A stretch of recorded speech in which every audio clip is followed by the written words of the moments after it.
2026 July മാസഫലം. ഭാഗം 1. അശ്വതി മുതൽ പൂയം വരെ. അശ്വതി. തൊഴിൽ. പുതിയ ജോലി അന്വേഷിക്കുന്നവർക്ക് അനുകൂലമായ അവസരങ്ങൾ ലഭിക്കാൻ സാധ്യതയുണ്ട്. നിലവിലുള്ള ജോലിയിൽ ഉത്തരവാദിത്വം വർദ്ധിക്കാം. സാമ്പത്തികം. അപ്രതീക്ഷിത ചെലവുകൾ വന്നേക്കാം. എന്നാൽ മാസാവസാനം സാമ്പത്തിക സ്ഥിതി മെച്ചപ്പെടും. കുടുംബജീവിതം. കുടുംബാംഗങ്ങളുമായി നല്ല ഐക്യം ഉണ്ടാകും. ദാമ്പത്യ ജീവിതത്തിൽ സന്തോഷകരമായ നിമിഷങ്ങൾ. ആരോഗ്യം. ഉറക്കക്കുറവും തലവേദനയും ശ്രദ്ധിക്കണം. കൃത്യമായ വിശ്രമം ആവശ്യമാണ്. പരിഹാരം. ശ്രീ ഗണപതി ക്ഷേത്രദർശനം നടത്തുക. ഓം ഗം ഗണപതയെ നമോ 21 പ്രാവശ്യം ജപിക്കുക. 2. ഭരണി.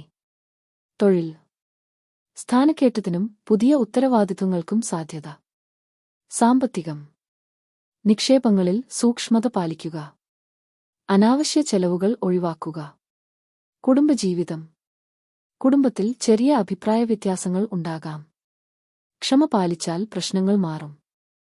ആരോഗ്യം. ദഹനസംബന്ധമായ പ്രശ്നങ്ങൾ ശ്രദ്ധിക്കുക. പരിഹാരം. ദുർഗാദേവിയെ പ്രാർത്ഥിക്കുക.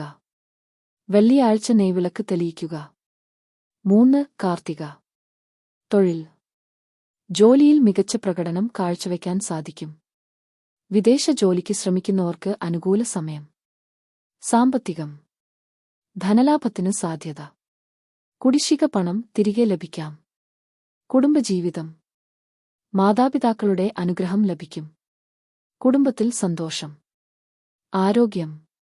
കഴുത്ത്, തൊണ്ട സംബന്ധമായ അസ്വസ്ഥതകൾ ശ്രദ്ധിക്കുക. പരിഹാരം.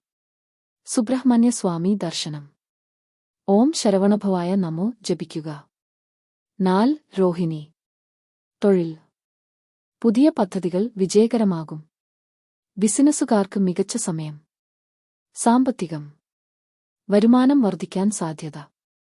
പുതിയ വരുമാന മാർഗങ്ങൾ ലഭിക്കാം. കുടുംബജീവിതം. സന്തോഷകരമായ കുടുംബാന്തരീക്ഷം. ആരോഗ്യം. ശാരീരിക ക്ഷീണം ഒഴിവാക്കാൻ ശ്രദ്ധിക്കുക. 8. പൂയം. തൊഴിൽ. ഉദ്യോഗസ്ഥർക്ക് സ്ഥാനക്കയറ്റത്തിനുള്ള സാധ്യത. ബിസിനസ്സിൽ നല്ല വളർച്ച. സാമ്പത്തികം. വരുമാനം വർദ്ധിക്കും. പുതിയ സാമ്പത്തിക അവസരങ്ങൾ ലഭിക്കും. കുടുംബജീവിതം. കുടുംബത്തിൽ ഐശ്വര്യവും സമാധാനവും ഉണ്ടാകും. ആരോഗ്യം. പഴയ ആരോഗ്യപ്രശ്നങ്ങൾ മാറാൻ സാധ്യത. പരിഹാരം.